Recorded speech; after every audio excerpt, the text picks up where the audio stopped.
हिंदू संस्कृति हमारे देश की जीवन रेखा है, तो भगवा ध्वज हिंदू संस्कृति का प्रतीक। हम सभी ने भारत के अनेक मठ मंदिरों पर फहरते भगवा ध्वज को देखा है। निश्चित ही यह हमारे मन मस्तिष्क को ऊर्जा से भर देता है। राष्ट्रीय स्वयंसेवक संघ ने भगवा ध्वज को ही गुरु का स्थान दिया। तो आइए इस गुरु पूर्णिमा पर जानते हैं भगवा ध्वज का महत्व। धार्मिक रूप से भगवा पवित्र रंग है और युगों से हमारे धार्मिक आयोजनों में और साधु संतों के पहनावे में प्रयोग होता रहा है। वैदिक यज्ञ की समिधा से निकलने वाली आग का रंग भी भगवा ही होता है।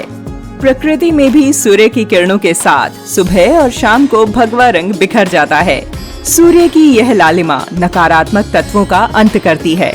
यदि ऐतिहासिक महत्व देखें तो सनातन धर्म में वैदिक काल से ही भगवा ध्वज फहराने की परंपरा मिलती है। यह ध्वज हिंदुओं को हर काल में विदेशी आक्रमणों से लड़ने और विजयी होने की प्रेरणा देता रहा है। महाराणा प्रताप ने हल्दी घाटी के युद्ध में इसी ध्वज का प्रयोग किया। फिर वे छत्रपति शिवाजी महाराज हों, नागपुर के भोंसले शासक या झांसी की रानी लक्ष्मीबाई, इन सभी ने युद्ध में भगवा ध्वज का ही प्रयोग किया था। सिखों के 10वें गुरु श्री गुरु गोविंद सिंह जी ने जब हिंदू धर्म की रक्षा के लिए हजारों सिख योद्धाओं की फौज का नेतृत्व किया, तब उन्होंने भी केसरिया झंडे का उपयोग किया। यह ध्वज हिंदुत्व के पुनर्जागरण का प्रतीक है।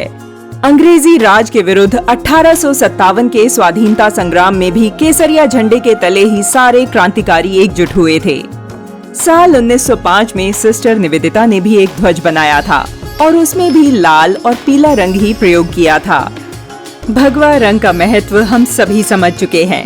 आइए अब आपको बताते हैं कि राष्ट्रीय स्वयंसेवक संघ के संस्थापक डॉक्टर हेडगेवार ने स्वयं की जगह भगवा को गुरु क्यों चुना। डॉक्टर हेडगेवार दूरदृष्टा थे।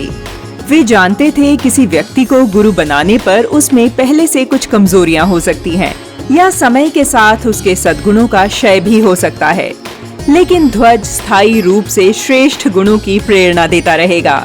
सांस्कृतिक राष्ट्रवाद के प्रतीक भगवा ध्वज को सर्वोच्च स्थान देकर संघ यह सुनिश्चित करने में सफल रहा कि यह व्यक्ति केंद्रित संगठन नहीं बनेगा। यह सोच बहुत सफल रही। सभी स्वयंसेवक भगवा ध्वज को अपना मार्गदर्शक और गुरु मानते हैं। ध्वज की प्रतिष्ठा संघ के सर संघ चालक से भी ऊपर है। अखिल भारतीय विद्यार्थी परिषद, भारतीय मजदूर संघ, वनवासी कल्याण आश्रम, भारतीय किसान संघ और विश्व हिंदू परिषद जैसे कई संगठनों ने भी इस भगवा ध्वज को अपना लिया। गुरु पूर्णिमा के दिन सभी स्वयंसेवक भगवा ध्वज का विधिवत पूजन करते हैं। राष्ट्रीय स्वयंसेवक संघ हर साल जिन 6 उत्सवों का आयोजन करता है, उनमें गुरु पूर्णिमा बहुत महत्वपूर्ण है।